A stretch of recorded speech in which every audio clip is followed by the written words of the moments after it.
Tanga sope lokoso bon tokaka lokoso pour que garantie 10 mois vie eza passé mbongo eza te ok ça garantie à 10 mois c'est belé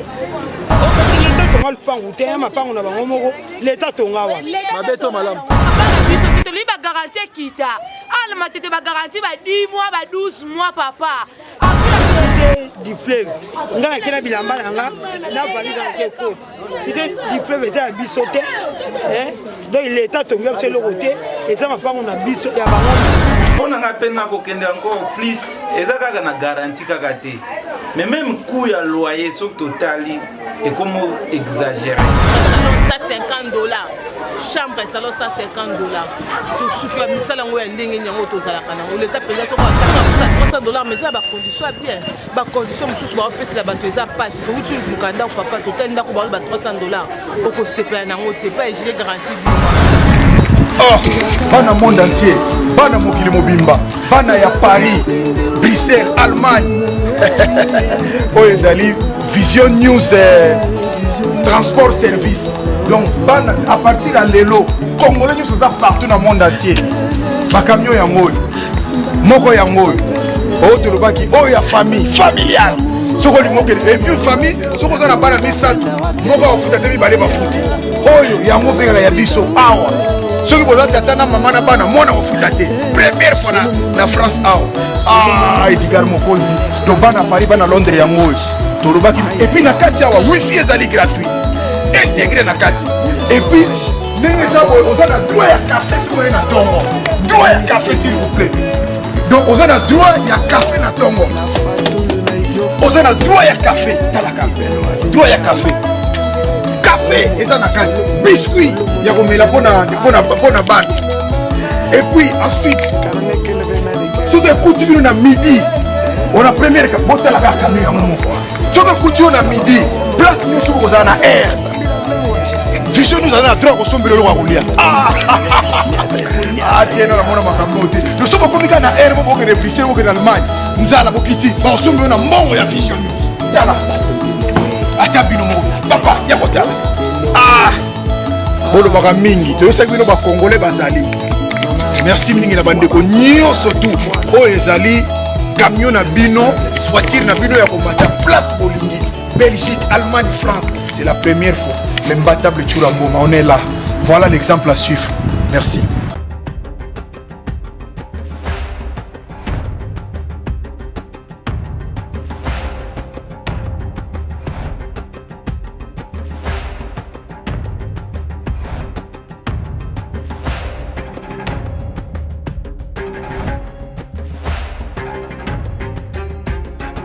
Ko balandi mbote na bino tokutani lelo sus na cadre émission na biso to benga na kombo to kundola émission to kundola ezali émission oyo to kundola kabino ba actualité ya mboka to kundola kabino makambo oyo eza ko toucher couche nyonso ça veut dire population na biso ya mboka Congo pona lelo to ko likambo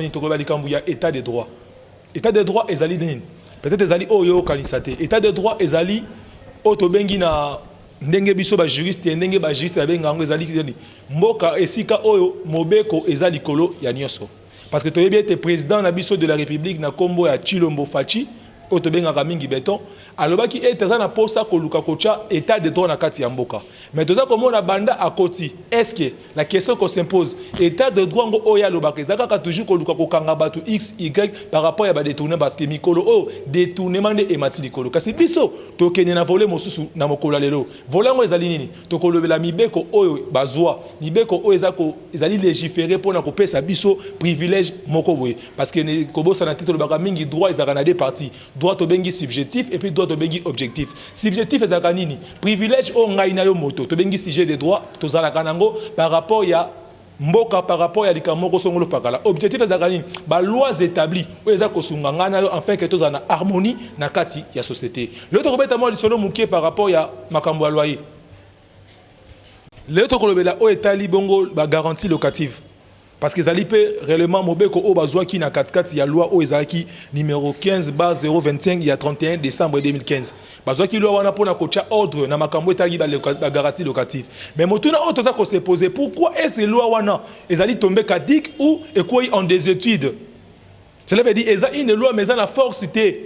de la chose jugée te na force te makasi te ya kosala te tozomona babaya mingi batie moto makasi balobi ete l'état sombela bango mapangu te mais toyebi ete le sol et le sous-sol appartient à l'état nini o l'état kosala parce que population aleli mingi bayaki awa koloba ete tala biso boye boye ezali na makambo ebele mais tolanda na mwa moke o population lobaki par rapport à ba garantie locative pour loi atie 3 mois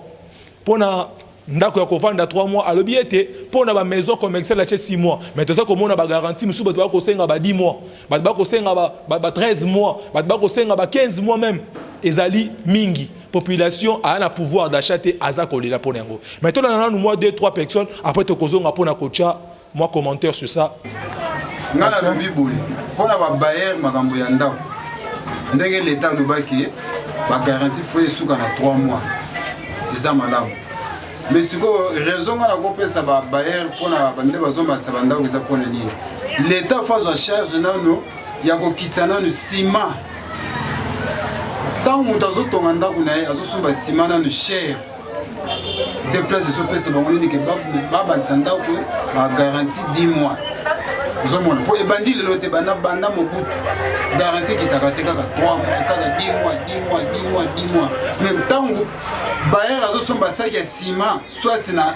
3000 ou bien 5000 omoni ke mutu tanga azotonga ndako na ye tanga azotia ba porte ba locataire akolinga tia pe na prix moko ya bien na suki donc pour nangana lobby responsabilité est à partager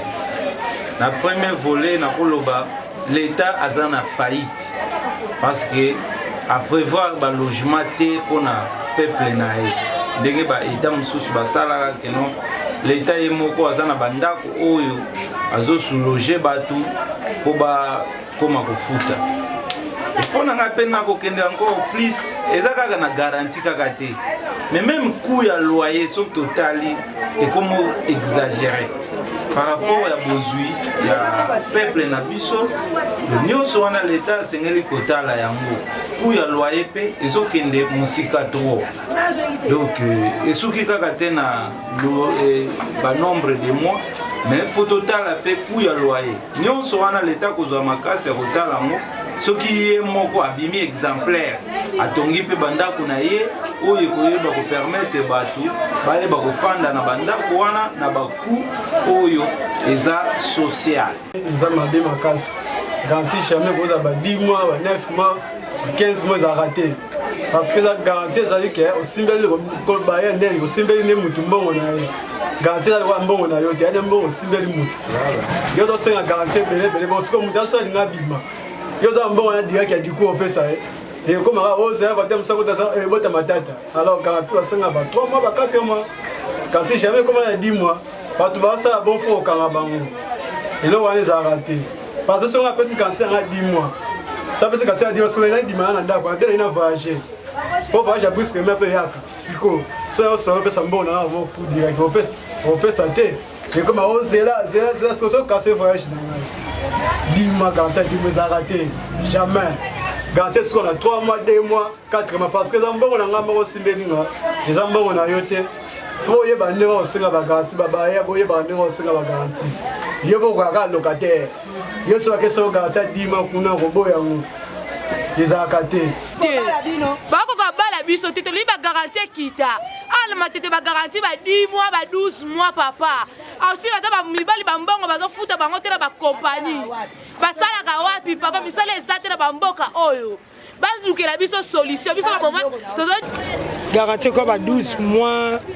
ba 16 mois de tolembi yango to lo ba boye ba kitia so garantie 4 mois 3 mois yango wana moni ba jeune ba zo souffrir abo ko tine so ba jeune angenga na muza seli kam na wa seli kam te akei garantie taka garantie ko 12 mois 6 mois to ba kitia attends 3 mois ouais pour moi exact parce que l'état non d'abord a beaucoup de fautes quel que soit l'état ako kitsa garantie il y a loyer mais l'état azana ba banda coûter et puis batu ko batongi banda ko batongi na ba propre fonds na bango et il faut basa la négociation avec na ba chef ya ya bandaku na bango bandaku keno basali moi mise de compte ki bayokani bakomi basala bayokana dialogue pour bakitsa garantie. Normalement garantie il faut en 3 mois, quel que soit l'état lobby garantie en 3 mois, comme à Tongine Nakouté Batouana Batongi na ba propre fond na bango et kotika ko sale maté et ezara toujours quand na ba jeune to bana ko souffrir to bana ko souffrir to bana ko souffrir na cause mort ya rien kopona yo soki l'état solona bandeko babelelaki bolandi bandeko na biso ndenge balobi na micro na biso eza vraiment pasi mingi l'état lobby était garanti zali à 3 mois mais tout ça comme on a garantie to bengi garantie excessive ou ezali koleka et pourtant la loi condamne yango eza kopesa passe bandeko lobi ete bazana mosoloté ya kopesa ba garantie beli yango so mona ba jeune ebele moya kozwa ndako ezateti na 30 ans 35 ans vendre chez le parent. Pourquoi? Parce que asala kate mbongo ezate pona kopesa ba garantie ebele ba 10 mois ba 12 mois le kola ne ba maman balobi ezo pesa passe kasi likambo ezali susu garantie wata baza kopesa yango est-ce que ceux qui mota comme na place ya kolongwa est-ce que kozongisa yango ezo poser ba problème mingi baza komela bango ba garantie mingi baza kokosa par rapport à ba garantie na tuni pe motuna est-ce que garantie yango obandeko ba kozwaka eza pona kopesa bango bonheur pona kobongisa to eza pona konyokola ndeko na yo kaka congolais misusu bakoma so baza na lopango baza komona ete bakoma ba chef bakoma ba patron est-ce que kozana lopango ezali patron nzokande na droit moto aza kofutela pano yenda ezali patron parce que tozalaka na 3 droits oyo ezali lié na par rapport à contrat de bail par rapport à makambo etali ndako tozalaka na buzus tozalaka na nini makambo ebelebele locataire azwaka des droits mais tozomona babaye bakoma ba chef et comment ba chef nebele pourquoi ta ndako na ye problème akopesa garantie ndenge alingi parce que l'état atongela unité tabandeko balobi epesaki vraiment pas mingi mais ndeko moko balobaki mo likambo ko longa analingi to landa ye alobi ete yakotaki na ndako apesaki pesa mbongo na apesaki zaki $50 aza kofuta asali quelques mois bayer aye le kola lamuki tongo manibidi pourquoi tongo na tongo moko boya lamuki parce que ayebete na mongo na biso mobeko ezalaka te ayebete ata mobeko ezali ako marché likola mibeko alamuki abengi ndeko wana locataire po yebisa ete mama parti ya lelo fo bakisela ngai garantie parce que ndako na ngai okotaki na $50 et komi $70 mususu kuna ezaki na $100 et komi na $150 likambo oyo ekopesa pasi bayer olamuki oza komatisa ndako ndenge olingi poni okola ndeko na yo est-ce que mobeko lobi ni pona yango avant de décortiquer par rapport mobeko lobi pona yango tout le monde maman oyo na ndenga pesi likanisi oyo ezali mawape pasi mingi tozongi na sima dis-moi maman na ngai yo moni yango ndenge misuba na bona moni yango mabe po eleke ebele mbongo ezati misala ezate bon misusu babayere misusu azozwa 10 mois po asala misala na ndako bayoka na locataire na ye moi moko afuti te po garantie est diminuée et peut-être na ba 5 mois on des batiki ba continuer mais si on joue 10 mois mbongo bimba opesi locataire par exemple on futa ndaka $100 apesi $1000 à garantie à 10 mois plus $100 ba commissionnaire ça veut dire $1100 bon si on matisi ndako na un jour on matisi ndako par exemple comme na 120 ou bien 130 il y a pas garantie pe ko mata parce que compliqué garantie pe ko mata bon comme tina na niveau à l'état ba kata ngaso pe lokoso bon to ndaka lokoso pour que garantie 10 mois vie eza pasi mbongo eza te ok ça garantie à 10 mois et c'est belé or l'état fait garantie 3 mois batata 4 batata 5 mois on a de bayoka mais 10 mois et c'est belé 6 mois 7 mois o mutu aza na kati asalela nano okozongisa mbongo mais nazo comprendre te likamwane tokosukisa nango ndenge nini mpona nini okokende te nake kofuta ndako nani commissionnaire okome commissionnaire mama ndako eza combien eza mpona ngai la kaka 3 mois 4 mois ere okokoma bien te bokopesa 4 mois okomi kaka boye ekomi ya 7 mois zongisela papa wana mbongo na mbongo wana eza 10 mois kote na mwa nini kaka ba mois o balobi te bofuta 3 mois wana nozosalela kaka neti eloko eza te solution eza te na makambo wana. À Kinshasa, on a assisté à une sorte d'anarchie qui règne dans le secteur de l'habitat. Pourtant, la loi numéro 15/025 du 31 décembre 2015 sur les baux et loyers demeure en vigueur. Mais c'est son application qui pose problème, reconnaît cet agent du service habitant de la commune de Barumbu. Malgré le rappel à l'ordre du ministre de l'Urbanisation et Habitat, Pius Mwabilou, rien ne semble dissuader le bailleur têtu qui viole systématiquement la loi sans être inquiété ni sanctionné pénalement suivant les dispositions légales. Construire une maison sur le sol de l'État ne donne pas aux bailleurs le droit d'agir anarchiquement. Tout propriétaire d'une parcelle est obligé de respecter scrupuleusement les lois établies. En cas d'exagération de frais de garantie locative, un bailleur est passible de peine de prison ferme. La balle se trouve dans le cas de l'État. Ce dernier est tenu à restaurer son autorité à tous les niveaux, surtout dans les secteurs. Tozongi ce soir, merci Nayo Beni Dinganga na sima caméra. Bandeko Balandi, je crois que Tozako Koba toujours dans cadre d'émission na biso. On a voulu kolanda maman na biso o azako lela. Azako pesa likanis naye. Alobi ete akotaki na ndaku na mbongo moko boye bayaka la muki un certain matin ndenge bolandi wana amatisi ndaku. Na posé question, est-ce que dans mboka o y a pas une autorité de l'État? Est-ce que dans mboka o parce que tolobi était interventionnisme de l'État. L'État zawana ko intervenir na vie na biso population en tant que régulateur. Est-ce qu'ils ont régularisé ma cambougnonso? Je ne sais pas parce que l'ouest le Bénin, tant que mon tasali bongo, mon takoti nanda kuno pour na $50 par exemple. Yo yé au matisi yango. If to facto, mbongo pe a garanti et matière la poso bakisate. Ce qui a apporté ba changement te ba modification te na katanda. Malamo ko mbongo garanti matière. Mais tala oyo bayer na yé imposé yé. Azo matisanda kuna yé. Ce qui a boy ko matisa garanti alo mwananda kuna tout le monde a comme ko loi. Na habité to kolobani par rapport à les kamango. Bayer a raison, locataire a tort, to li kamoni. Moto mosusu pa yé maman ko lobi awa lobi ete. Banda coupé au bazar ko tchaba prix, ya quel kanda ko moko ya $300 au talinda ka $300 ou CZT. Parce que Bayer a moni ki azana ndaku il est un patron, azali mokonzi, a tchelwa na ndaku nanga autant. Est-ce que l'État tant que régulateur, est-ce qu'on peut s'accater ba nombre moko to ba prix moko fixe par rapport à bandako ba catégorie bandako? Population ça kolela. L'État toza komona yote na katikati ya vie ya population. Ozawana pona ko intervenir en tant que régulateur aussi en tant que intervenir parce que maman pe Bayer pe moko pa lobaki. Alors bien te biso awa totongi ndaku na pasi. Saka sima eza ya komata. Tu évite to pesa nani raison. Saka sima soka so mengo na $10 et belé. Tango tonga ndako o dépenser belé. Tango penda ko kosila akoyeba na kosala l'État. Ozali arbitre entre population. Ozali wana pona ko luka ko pesa kimia harmonie dans la société. Qu'est-ce que tu dis par rapport à ça? Ozoki mobeko est-ce qu'il va suivi nango ezali? Et sengeli paye pour quitter ça qui a sima pour bakambo o ebana kosila. Tout ça maman o lela ki pe mingi. Alela ki tellement mingi par rapport à likambo pe o etali par rapport à ko matisa mbongo moko ebele pour ndako moko wa ke ndako moko bebe c'est $300 matali ndako ngo. Eza kolela. Ou essaie tinate sima mabe mais $300 à foutre par mois. Pe ba pesa garantie à combien? Il y a 8 mois. $300 fa 8 mois ndako ezali pas ma papa. Yo ka maman o après tozongi na sima. Comme garantie eza mabe makasi papa.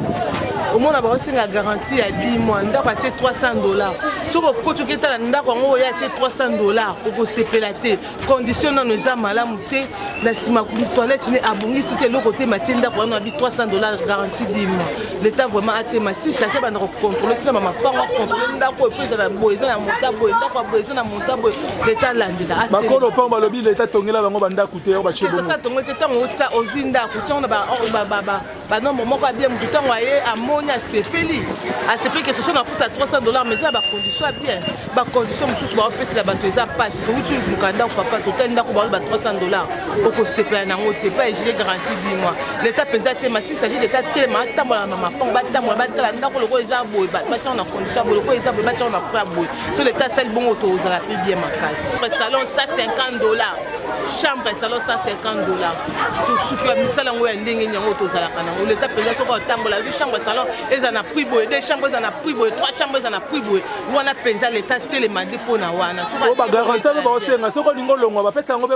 facilement et comme zela muta ya kota po bazong sa garantie so muta yo kota te garantie ne comme il msunda na po bimie aux 8 comme ya ko sona l'État penza pona makambo banda a telema tozo souffrir a telema tozo futa banda ba condition ma be ndako eza na cher condition ma be toilette ma be l'État telema penza wana telema makasi l'État fati telema.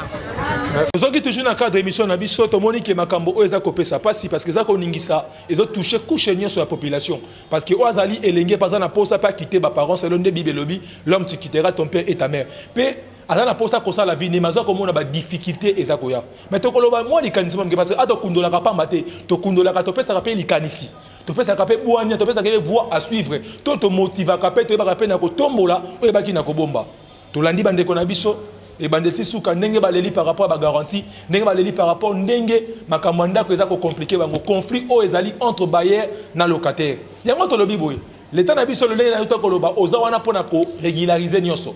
ko régulariser ni ko loba nini ko zo nyonso ko mettre en règle cela veut dire ko za le arbitre entre nous le particulier to bengi droit privé parce que droit public eza relation il y a l'état na moto mais droit privé zali ba relation entre nous ozawana ponako yeba na kosunga mais qu'est-ce que toi tu dis tu as dit na kati ya loi mais ezali respecté te l'état na biso yeba ko pesa biso esengo l'état na biso yeba pe yo pe kozwa ba précaution na yo yeba yo pe ko yeba na ko pesa population o ezali posa motema na ye balobi awa eto boki bien que saka sima sengele kita pona nini to matsaka saka sima ba douane pona sima o ezali excessif que na poche ya moto après ciment tant que comme na terrain et mati tant que moto pe a cause mbongo na passe à ça la kate azoka mbongo na difficulté na futa ka été ben paiement a ko tonga mbongo ni na passe déjà il faut faire tout ça ko comprendre être a ko chanda ko na pe likolo mais ce qui yo l'état o kitisi ça kasima ba kaya to ba nini ba transport ba kamebele ba douane o webi na ko kitisa yango o ko mona beta ko moto ko tonga ndako na ye a ko chango na ndenge moko ya malunga l'état est bien pour protéger la population. Mais il y a des tout ça dans le Congo, les alités qui sont au Matisanda, qui peuvent faire moninga na opasi. Lobby pour zaka locataire. Est-ce que va passer qui passe? Lobby ne go pas ça passe au Komaka Bayer. Tout ça na bolingo, on déconanga le bagamingi, tout ça na esprit patriotique et ko sala malam mingi. To comme ina suka émission na biso, to pesi bino matondo esika bozala ki bino bato landa biso. To bosa nte na sima caméra ezaki bon na beni dinganga. Merci na yo réalisateur et émission oyo na combat trésor King Bukele besike Kolo chaîne auto bengi na coordonnateur auto benga ka le boss en soja Edgar Mokonzi. Mbote besika bozali to kutani mbala sima. Pe soki émission o SPT ça qui ozana moi likanisi ya kopesa par rapport yango o comédie biso na numéro o ezawana na WhatsApp to pesi biso commentaire na yo afin que te bana komema sous éclaircissement na kati ya opinion et kozala malamu mingi to monani mbala sima bye. Oh, bana monde entier, bana mokili mobimba, bana ya Paris, Bruxelles, Allemagne. Oh ezali Vision News transport service. Donc à partir de l'élo, Congolais nous sommes partout dans le monde entier. Ma camion yango, moko yango, oh tu le vois qui, oh ya famille, familiale. Et puis famille, ce qu'on a pas la misatu, moko au foot demi balé ba foot. Oh yango pe la ya biso awa. Ce qui boza tata na maman na bana mona au foot té. Première fois na France awa. Ah, Edgar Mokonzi. Donc bana Paris bana Londres yango. Torobaki et puis na kati awa wifi ezali gratuit. Intégré na kati. Et puis on a droit à café sur na tongo. Droit à café s'il vous plaît. Donc on a droit à café na tongo. On a droit à café, talaka. Droit à café. Café eza na kati. Biscuit ya komela pona ban. Et puis ensuite sur des coups de na midi. On a première bota la camion ya momo. Sur des coups de midi, place nous sur na air. Vision nous avons droit au sombre de l'eau à rouler. Ah, tiens, on a mon amakambote. Nous sommes comme quand on a air, on a des Bruxelles, on a l'Allemagne. Nous avons beaucoup de on sombre, on a mon ya Vision News. Tala. Atabino mo. Papa, yakota. Ah. Bolo baka mingi. Tu sais que nous ba Congolais bazali. Merci mingi na bande ko nyo surtout. O ezali camion na bino, voiture na bino ya komata place bolingi. Belgique, Allemagne, France, c'est la première fois. L'imbattable Tchuramboma, on est là. Voilà l'exemple à suivre. Merci.